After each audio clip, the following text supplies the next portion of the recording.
Certains hommes rêvent de succès, d'autres l'atteignent, et certains le perdent. Didi a gravi les sommets, dépassant même les rêves les plus fous. Icône du rap et baron des affaires, il a bâti un empire en partant de zéro, en imposant son style et sa vision. Mais là où certains voient l'apogée, d'autres perçoivent le précipice. Les débuts de Didi. Sean Combs, l'homme qui collectionne les surnoms autant que les succès. Connu tour à tour comme Puff Daddy, Didi ou encore P. Diddy, cet homme est producteur, rappeur, homme d'affaires, et tout ce qu'il touche semble se transformer en or. Sa vie n'a pourtant pas toujours été aussi étincelante. Elle commence même dans les rues de Harlem à New York, où il naît le 4 novembre 1969. Malheureusement, son enfance est marquée par une tragédie. À l'âge de 2 ans, il perd son père, Melvin Combs, victime d'un assassinat. Cette perte pousse sa famille à quitter New York pour s'installer dans une banlieue un peu plus calme, Mount Vernon. Dès le lycée, Sean Combs montre une énergie débordante et un sens aigu de la débrouillardise. Ce jeune garçon plein d'ambition et de talent finit par s'inscrire à l'université Howard à Washington. Mais il a un rêve encore plus grand que d'avoir un diplôme. Il veut réussir dans le monde de la musique. Il commence donc à travailler chez Uptown Records, une maison de disques de renom où il est chargé de découvrir de nouveaux talents. C'est là qu'il commence vraiment à se faire un nom.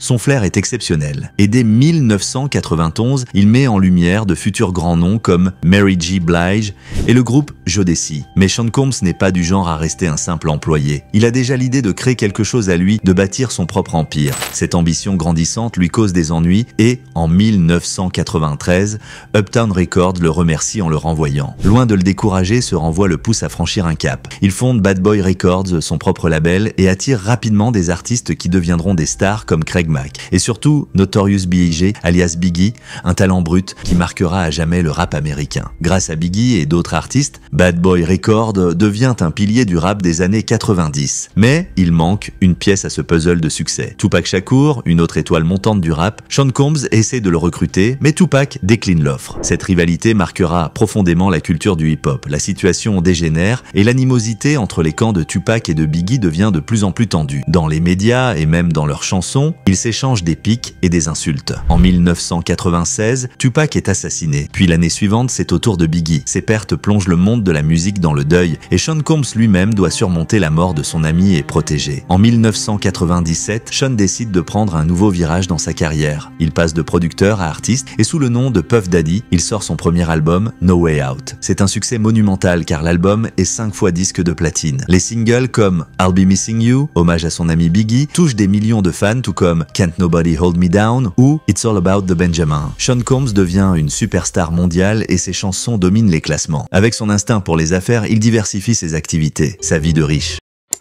En évoquant richesse et opportunité, nous sommes tout d'abord ravis de vous présenter notre partenaire Thibaut Crypto. Si vous voulez plonger dans l'univers de la crypto-monnaie et renforcer vos compétences, il saura vous guider. Je lui passe tout de suite la parole. Bonjour Cultination, c'est Thibaut, aussi connu sous le nom de Thibaut Crypto. Vous êtes déjà des centaines de milliers d'abonnés à me suivre sur Instagram. Vous m'avez déjà peut-être vu dans des médias comme BFM TV, lu des articles sur moi sur le Figaro, ou même sur scène aux conférences TEDx. Aujourd'hui, je me positionne comme l'expert numéro 1 des cryptos en France. Chaque semaine, je partage des vidéos informatives et gratuites sur mes réseaux. Et aujourd'hui, je suis ravi de vous annoncer le lancement de ma toute nouvelle chaîne YouTube. Sur cette chaîne, vous allez retrouver des opportunités en or, des stratégies exclusives et des outils qui vous permettront de progresser dans le monde de la crypto. Et surtout, je m'engage à ce que tout ça reste toujours 100% gratuit. Aujourd'hui, je t'offre la chance unique de faire partie de cette aventure. Alors, je t'invite à cliquer sur le lien en description pour rejoindre ma chaîne et ne rien manquer. Allez, à très vite. Merci Thibaut pour tes éclaircissements et surtout n'hésitez pas à visiter notre description pour découvrir sa chaîne. Revenons à notre sujet du jour. Où en étions-nous déjà? Ah oui, la vie extravagante de Didi. Ce qu'il faut savoir, c'est que Didi n'était pas seulement un rappeur. Il avait un véritable flair pour les affaires. Il a décidé d'élargir ses activités en lançant sa propre ligne de vêtements Sean John. La mode, c'était un nouveau défi pour lui et il l'a relevé avec brio. Ses vêtements étaient portés par des célébrités et sont devenus très tendance.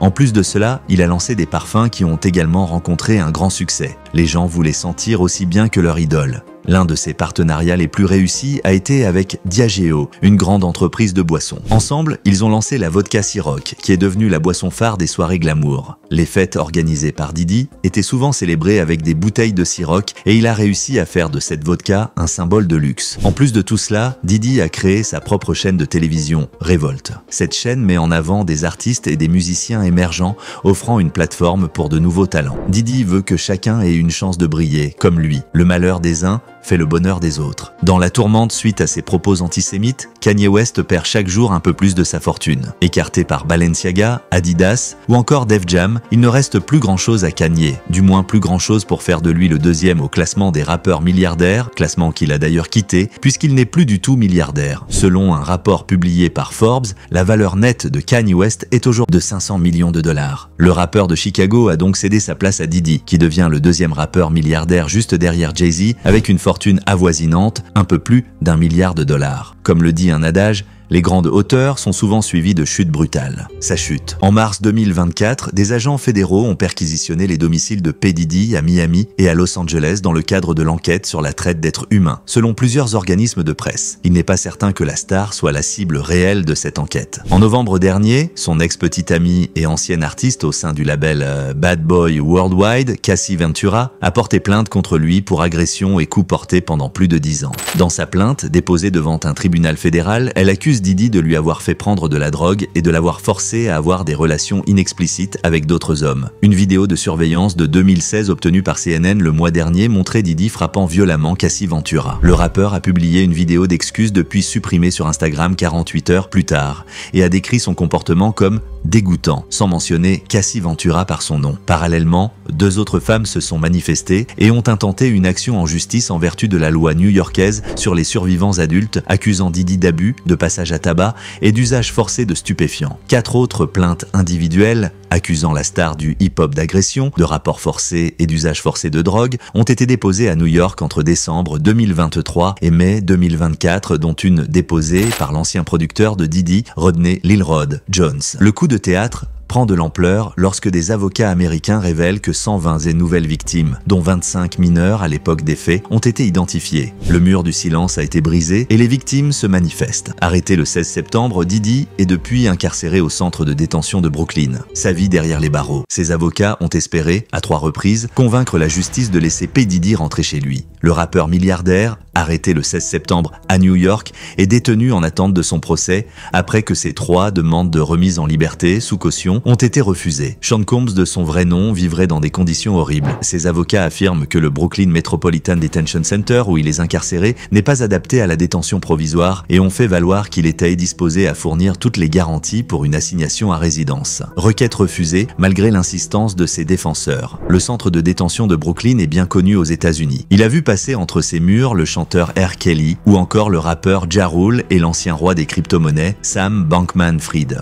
En 2019, plusieurs prisonniers avaient remporté 10 millions de dollars après une plainte collective dénonçant les conditions de détention du centre gangrené par la corruption et la violence. Le juge fédéral Gary R. Brown du district Est de New York a récemment déclaré que cette prison présentait des conditions dangereuses et barbares. 2 détenus y ont été poignardés à mort ces derniers mois et plusieurs agents pénitentiaires ont été condamnés pour trafic de contrebande notamment. Si autant de personnalités ont atterri au MDC de Brooklyn, c'est en partie parce que l'autre centre de détention fédéral de la ville, le MCC New York, dans le Lower Manhattan, a fermé en 2021 également en raison de conditions de détention controversées. C'est d'ailleurs là, avant sa fermeture, que Jeffrey Epstein a mis fin à ses jours dans sa cellule en 2019. De quoi faire peur à Diddy qui faisait régner la terreur à l'extérieur mais se retrouve bien seul à l'intérieur. Selon Larry Levine, un ancien prisonnier, un temps incarcéré sur place, P. Diddy serait devenu paranoïaque depuis son arrestation. L'homme qui assure à News Station avoir une source interne à la prison affirme que le baron des affaires et de la musique refuserait de manger par peur d'être empoisonné. Il y a des gens sur lesquels il possède des informations et qui ont beaucoup d'argent. Imaginez si quelqu'un payait quelqu'un de l'intérieur pour empoisonner sa nourriture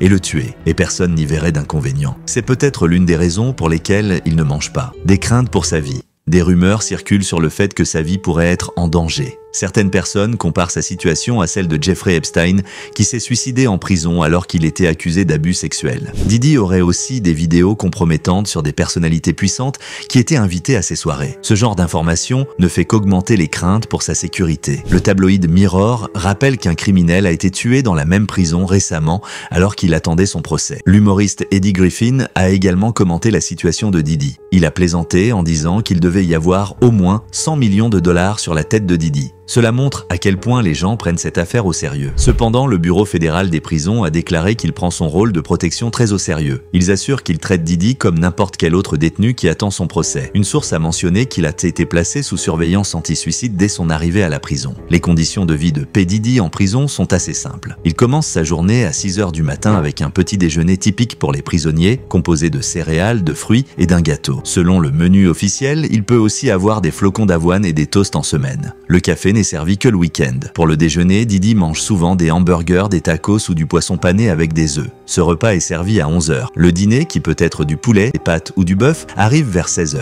Cependant, des sources disent que le menu pourrait être différent de ce qui est annoncé. Par exemple, Sam Bankman-Fried, un autre détenu, a survécu en prison avec du pain, de l'eau et parfois un peu de beurre de cacahuète. Voilà, c'est tout pour aujourd'hui. Merci de rester à l'écoute pour nos prochaines vidéos. À très vite.